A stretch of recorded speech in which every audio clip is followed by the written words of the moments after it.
Hello everyone, and welcome to this session, which is about it's a deep conversation about education and learning to embrace the future.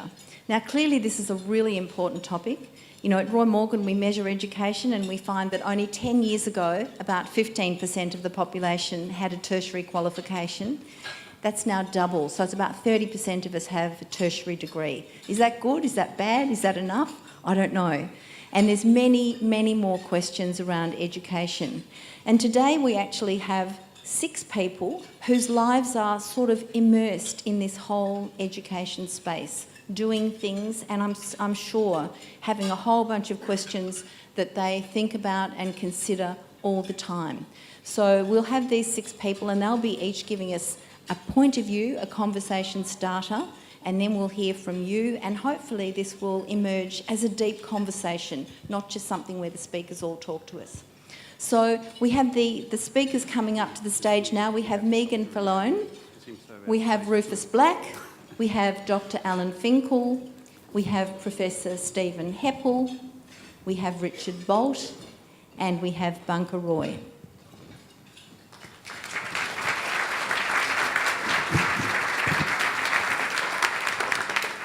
You'll all be tested on their names in just a minute. We've debated who'd go first, and we decided that Megan would grab the first spot. And Megan is from India. She's the Global Strategy and Development Manager for the Barefoot College. She's responsible for overseeing the Women's Barefoot Solar Engineering Program. She's been both a donor and a field presence in more than 20 countries since joining Barefoot College in 2011. She's going to start the conversation. Thanks, Megan. Over to you. Good morning, afternoon, everybody. Oh, a bit loud. The writer Alvin Toffler, in his book Future Shock, writes that illiteracy in the 21st century will not be defined by those who can read and write. It will be defined by those who cannot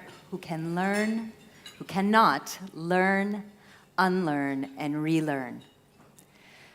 In my opinion, what I see in the developing world and with the changing demographic is that if we do not very immediately push a revolution of thought in the definition around what is education and start to think about knowledge transfer and relevancy in the knowledge that we're transferring, breaking barriers in the way that we deliver knowledge to diverse groups of people, in fact, the very people who are going to be the majority on this planet in 25 years, we're going to find ourselves in a crisis we don't imagine today.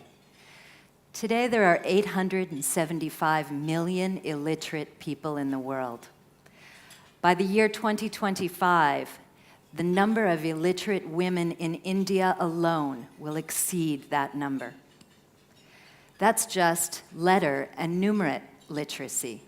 What about health, reproductive health, vocational ideas, agricultural literacy, the skills that people need to be productive and to augment their quality of life? So we came up with a solution for that at Barefoot College, or one that we think is making quite serious inroads. We have more than 7,000 children at night schools powered by solar electricity, because the only time of the day that they're not needed to herd goats or work within families is after dark. So these kids wake up at 5 o'clock in the morning to start their day, generally covering more than 20 kilometers of herding distance every day. They then come home, complete their household chores, eat dinner, and come to school for 3 hours every evening, 6 nights a week, 10 months of the year. The curriculum they learn is one that's relevant for them in rural life. It's place-based, it's issue-based. We cover issues such as child marriage, domestic violence, things that are prevalent and pervasive in their day-to-day world. We're trying to shift systemic change and cause them to question the very things that are part of their structure. We then also augment that with civil society education. So a simple lesson in a festival that's coming will turn into a lesson in agriculture, crop yield, prices and mental arithmetic for being able to generate a better, more productive crop. It then turns into a cultural lesson about why that festival has come to pass. So traditional knowledge and wisdom are passed down through these very complex lessons. In the end, we are attempting to create individuals for whom rural life has dignity and value and who can participate in that life in the most positive way forward. Great. Has anyone on the panel got a comment or a question? Does anyone disagree? Megan, if I could. That's a shocking statistic, the statistic of the number of women illiterate into the 21st century. Excuse me, is the mic working? Okay. You want us to stand? Yeah. Right, okay. So I was just going to ask, that is such a shocking statistic about the number of illiterate women in a decade or two's time. How avoidable is that? You're doing things that are pointing to a different direction. The challenge whenever we do wonderful trials of innovative ways of educating the young and indeed the old, the question then is, how do you go from there to it becoming a system-wide change in practice, in culture, that means that's a future we can avoid? What's the hope? What's the way? I think decentralization. I think an idea around decentralization is the only possibility for scale. If you take somewhere like Sierra Leone, where they are, I think, third from the bottom in literacy. I think only 34% of the population are literate, and women are only 17% literate, if you can imagine that. It's a shocking statistic. By 2025, that population equation means there'll be an additional 4.5 million illiterate women. The only way we are going to reach into these places is through a decentralized model that puts the model in the hands of the community itself, that they can sustain, that they can perpetuate, that they can grow on their own. So I can be heard now. That's all right. I'm live now. Glad. Good on you. Great. So where is government in that equation? To decentralise is almost an oxymoron when we think of government, you might say, and yet without government it won't happen. And so how will that circle be squared? You know, we have to look beyond ministries and governments and these sort of organized bodies. We have to look to the civil society sector, to the NGO sector, to other delivery mechanisms that are having tremendous impact, but are not meeting the old-fashioned ideas of certificate delivery and this type of structure that is internationally recognized. We have to begin to say that a weaver or a water diviner or a bone setter might give knowledge in a village that is as valuable as anything that someone from the outside with a fancy degree is going to give to that village. Begin to reverse our ideas completely about the value of certain types of knowledge. Megan, can I say, there's a couple of questions that come to me, and I'll bet there's people in the audience that have questions. Hold your questions. We want to run through the panel, but I'd like you to start thinking about, or I'd like us all to think about, what role parents, and are we really confident that the teachers are going to be the ones that should be setting the cultural standards? Are there dangers in the model that you're thinking about? I don't want an answer now.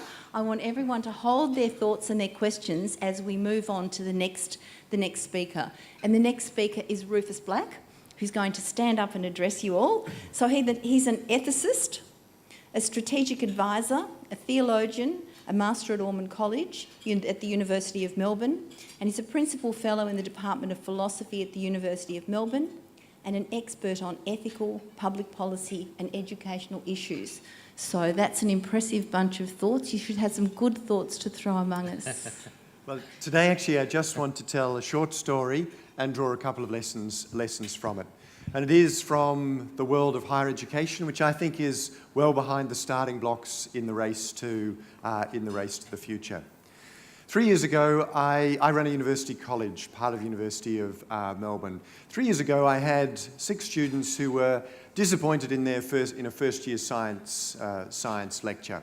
They were in a very crowded lecture theatre. The lecturer was anything but exciting. And they were disappointed. They'd turned up to the university with high expectations of what it might all be about, and they were really disappointed. Then Stanford was starting to put its material online, and they, in a sense, were the first users of what we call MOOCs. But it wasn't a kind of either or for them. They found the material, so they'd already taken charge of their own learning. They downloaded the material, worked, instead of in a group of 500, worked in a group of 6 in a place of their choosing, in a setting that facilitated their learning. And then, having got to the end of that, they puzzled about some of the questions that were left.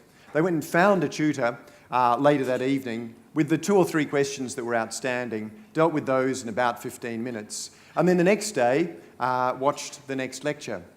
So by the end of really what was barely halfway through the term, they'd had a radically different experience to the people who were still in lecture theatres of 500 with tutorials lasting an hour with 30-odd people in them. They had effectively disintermediated the university. And a number of things had come out of that story which offer enormous possibilities, both for higher education at any level. They had showed that expertise was actually no longer a rare thing. It was a commodity available to anyone, anywhere. They'd said that learning doesn't have to happen in any of the traditional places we've set it. You can define where it happens and where it might suit you best. You can define the group that it happens with in the setting at the time, and you can move at the pace that you want to move. And you can move from a push model to an on-demand model. All of that offers, within exactly the same set of resources the university has, an enormous opportunity to reconfigure it. One of my other things is I'm Deputy Chancellor at Victoria University with a very different mission. And that mission says that instead of even thinking about lecture theatres, we can think of every cafe in Footscray as a potential class, as somewhere where people committed to learning from whatever stage of life they might be at, whether they finished school or didn't finish school or didn't do so well, can be facilitated to get together to drive learning. Those basic elements that are now liberated by some technology and by a different way of thinking about education provide an opportunity for a vastly higher quality, more democratic, more widely available higher education experience, which I think is what our world is dramatically going to need in the coming years. Thanks, Rufus. Would you like to make a comment on that? No. You wouldn't like to? I would. Oh, look, I'm working too. How exciting. I'm a professor in 2 universities, so I can be rude as heck about them. And two things struck me in that. I mean, one was when new technologies come along, universities always do the same thing. They build a heap of content and think that's the job done. You remember when they built islands in Second Life, filled them with PDFs and thought that was going to be pretty exciting. It wasn't. But what really struck me was when people always talk about MOOCs, of which I'm no fan, they always Does say... Does everyone know what a MOOC is? Yeah, it's a massive online open course. And I'm always disappointed because the rhetoric I hear always seems to be describing libraries. That's what we did with libraries. We went along, we read the content, we went away, we sat and talked, we had seminars and tutorials and all the things you described, which are gorgeous, and are full of mutuality and collegiality and inquiry and curiosity, happen with libraries too. The bit that I think was missing, and the bit that is always missing with the MOOCs and was missing with the Islands of Second Life, and actually was missing with the libraries too, was the bit you heard from Megan at the beginning about the interchange of people's contributions.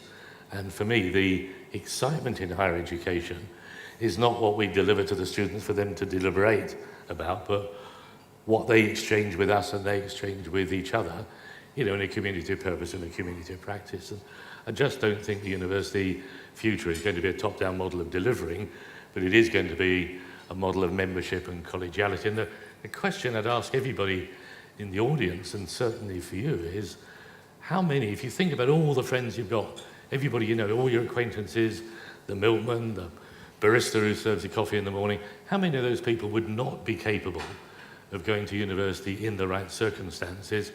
And most people, when I ask that, out of 100, there'd be about 3 or 4 that are just daft as brushes, but everybody else could have got there. The fact that they're not there is what's wrong with the institutions we build and what's wrong with the opportunity.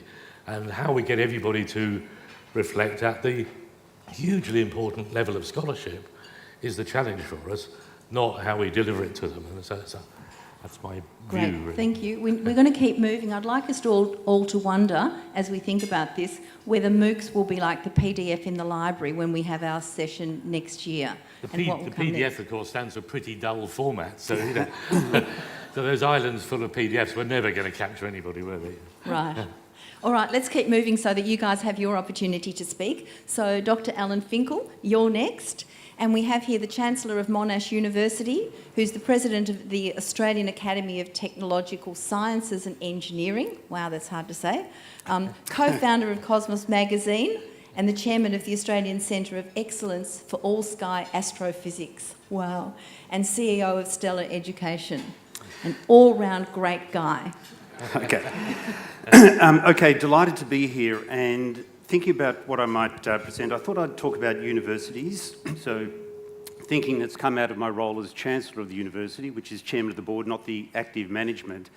And of course I do worry about the future, and a lot of people have suggested to me that bricks and mortar universities are doomed, that there will be the equivalent of Amazon, whether they're based on MOOCs or other technology. There will be equivalents that will undermine conventional universities and replace them with something else. So there'll be an Amazon University or several Amazon universities with hundreds of millions of students. And I'm going to take the conservative line here and put it to you that I don't think that will be the case. I think the future for conventional universities is bright, but they will change dramatically.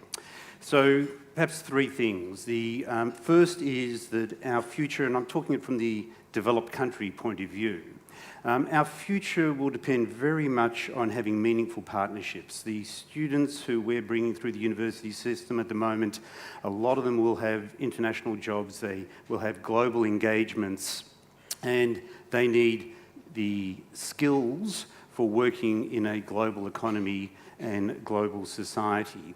And a lot of what we can deliver to them will come from us having meaningful partnerships with other universities around the world. I'm not talking about a scattergun approach, I mean meaningful partnerships.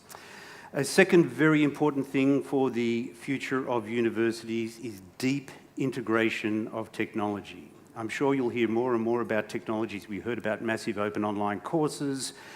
We've seen technologies come and go, Second Life, television teaching. There's always going to be different technologies. No one's got the answer today as to what the technology of the day will be 10, 20, 30 or 40 years from now. But for a university to be successful, it's going to have to be sprightly, integrating technology very deeply into its conventional teaching. But that will in no way replace the enduring human need that students have for engagement and contact with their teachers and with their peers. And technology can add to that, not replace it. And that's very important because there's a tendency to think of technology as being replacing what we've got. Students, especially young people, it's different for a 35 or a 40-year-old who's doing a second degree while working a full-time job and raising a family. But 17-year-olds leaving school and doing their first degree, they don't have the discipline skills that would allow them in general, there's always exceptions, to go out and work by themselves. They need the same experience that we've done in the past. The third thing that's going to be important for universities is building brand and quality. And to do that, the conventional universities who will survive into the future, those that will survive, will continue to have engagement in research and develop their research excellence and be recognised internationally for that research excellence. They'll deliver an amazing student experience and will invest more in on-campus facilities rather than less. We'll build more accommodation as there's more technology. We're not going to lay down and play dead. We'll actually build on what it is that the students are looking for. And the third very important aspect of brand and reputation is graduate employability. Students go to university, yes, to learn, yes, to socialise, but a lot of them want to have great jobs when they leave, and they know that they're going to have multiple career changes, but they want to get off to a flying start. So I guess that's my introductory comments on the future significance and opportunity for conventional universities, but only if they adapt and adapt rapidly, but not with knee-jerk reactions in a considered fashion. Thank you. Thanks, Alan. Can I have a comment from the panel? Anyone want to comment? Otherwise, it's you, Bunker. Would you like to comment on this? Oh no, he doesn't want to comment. Okay, all right, we'll move on. It's hard to disagree with you. I was trying to think how I could be provocative and disagree with you. My only question is, what are the dangers of this movement? Are we not considering some things, and what happens if somebody said, tick, yes, let's do that, what would be the downside of that? But we can think about that.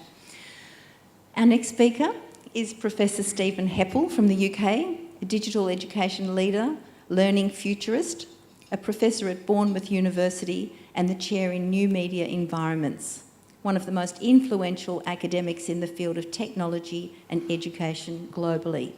So over to you. Oh, golly gosh, and almost no time, so I'll start my stopwatch, The facts, you know what they are. Huge numbers of children, more kids leave school in the next 30 years than have left school in history. If you add up every child from the Phoenicians, the Babylonians, whatever, you add the whole lot up, more kids leave in the next 30 years, and we need to do something better with them. At the same time, we've got astonishing technology. If you add up all the arms in the world, most people have got 2 arms, a few have got 1, some have got none, but that comes to about 14 billion arms.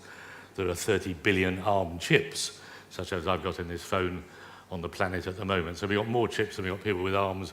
We ought to be able to do something with that, shouldn't we? And the question is what? And of course, we ought to be able to do learning better. People often say, where do we get the resources from? Where do we get the professional development? Where do we get the teachers? Where do we get the army that we need to educate the army of children who need literacy? The answer is, it's the kids. We've done so much over time to lock them out of that opportunity. We've waited till they arrive at school with phones in their pockets and confiscated them, given them something duff. We've rung bells and expect them to be simultaneously hungry. We've done so many things to them, to stop them learning. But actually, as you know, when we ask them simply to make learning better, it's like unleashing, it is unleashing an army. It's like throwing a match in a box of fireworks. The pace at which they throw themselves on their learning is breathtaking. Now, that raises some questions for us, and the questions, of course, are to do with systems. How do we make that happen? What do we test? What do we assess? What do we measure? And who do we go to for those questions themselves? Of course, when I set up a project to reinvent the system of exams we had, we asked children to set their own targets for themselves. The targets they set were always more ambitious than the ones the system gave them. They always achieved them. And by the way, when we asked them to do a Viva, when they did a Viva to children, they gave a better Viva than to adults, because they were dumbing down their answers to adults to just try and deliver what they thought the adults needed. Everything I've done in 35 years of all this, the only time when we were doing well enough were the times when I trembled in my bed. I woke up shaking. I thought, oh dear God, Stephen, you've blown it this time. You've done it. You've been too brave, Remember, we were the biggest producers of CD-ROM in Europe. We had the biggest internet learning project in the world. We had so much. The most ambitious, the most scary, the most terrifying moments in my professional career were the points where we just about got it right. Anything less than that wasn't brave enough. So, we're in a really interesting situation. We've got kids in Liberia, walking around with AK-47s. They will put the guns down. We've got kids in Somalia. We've got a choice between being learners or pirates. They will be learners. But we've got to offer them something better than, sitting in serried ranks doing PISA tests. We've got to offer them the seductiveness of learning. We've got to offer them a learning that knows no end. Last point, because my minute's up. Last point, if you think about when the Victorians, really pushed us into learning, they were going to be dropping dead in their 50s. They were in school till about 12 or 13. Now, kids are in school for 5 years longer, but the lucky ones are going to be alive for more than a century. We've undervalued hugely the amount of time it takes to educate people. And for me, rebuilding the world with learning, mending the world with learning is what we're about. We've tried mending the world with shooting each other. Didn't work very well. Let's try mending the world with learning together. And and I know it can be flipping brilliant. Thank you.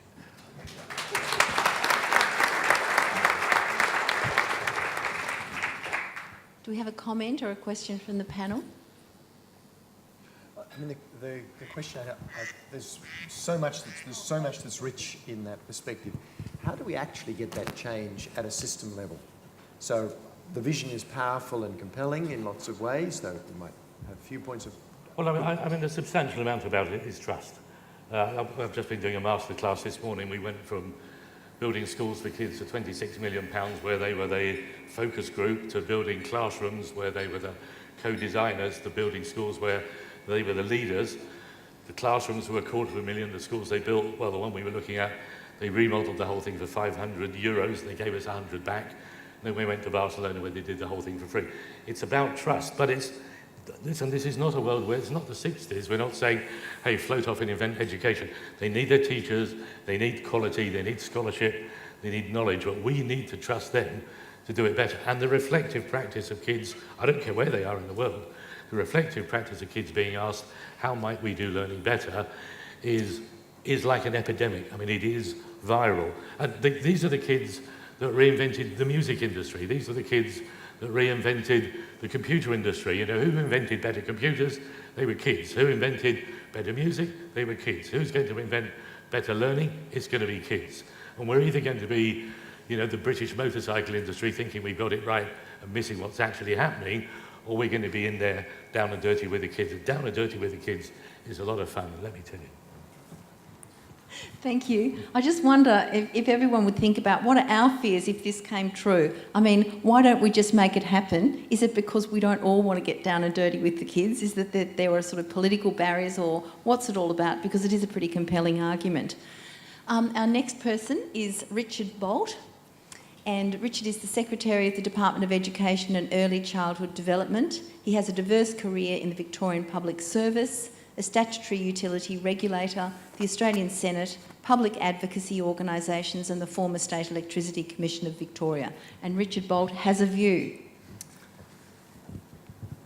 Thank you. I thought I'd focus on schools and what happens before schools, and start by saying that with the premise of this session being, will education lead or follow the race to the future? The answer, of course, is if education lags, the entire economy and society drags. So education has to be at the forefront. At the same time, it has to be following. And on some occasions it'll do one, and some occasions it'll do the other. The theme of this conference is innovation, and if you go around Victorian schools, then for most of us who haven't been to school, even for a fairly short time, we will be stunned by the innovation that is occurring, and in that way seeding innovation in the young. It's whether it's in placing such a focus on literacy and numeracy that children from an Aboriginal background who you would have thought were predestined never to succeed are showing wonderful learning gains. Whether it's going to a low SES area and seeing the extraordinary use of technology, where if I said, here's an institution that has a radio station, television recording studio, music recording studio, and a robotics lab, you'd be thinking I'm talking about a university. No, I'm talking about a primary school in a poor area. So we have some extraordinary leadership, but to move ahead, it has to, in the school system and in the education system generally, we need to see the innovation bug more broad, so that what is today's peak is tomorrow's norm.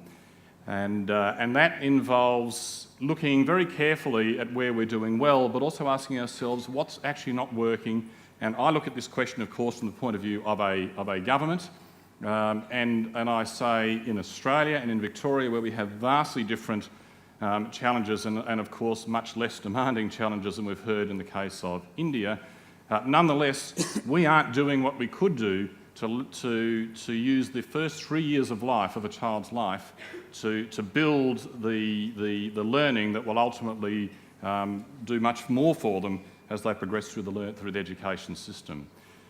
We need partnerships between parents and the education system, where the school system and the community at large sees itself as having a collective responsibility for education, rather than what happens in the school is in some way hermetically sealed from what happens in the rest of society. I would also say, as children move through the school system, we as government need to ask ourselves, how can we get out of the way? Megan mentioned decentralisation. We need as governments to say less rules, less prescription, more but higher expectations, more support, more choice, less one product is all you can possibly get. And in a world of increasingly empowered young people and parents, that is the only way we will make this race to the future.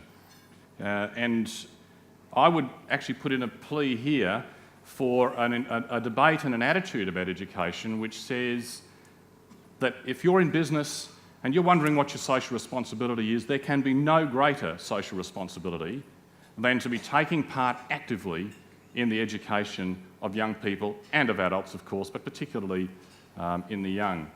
And I would think if we are members, if we're parents, we're members of a community, the more we ask ourselves what can we do both to raise the expectations of our school and to help it get to a higher level, then we're also acquitting our community responsibilities.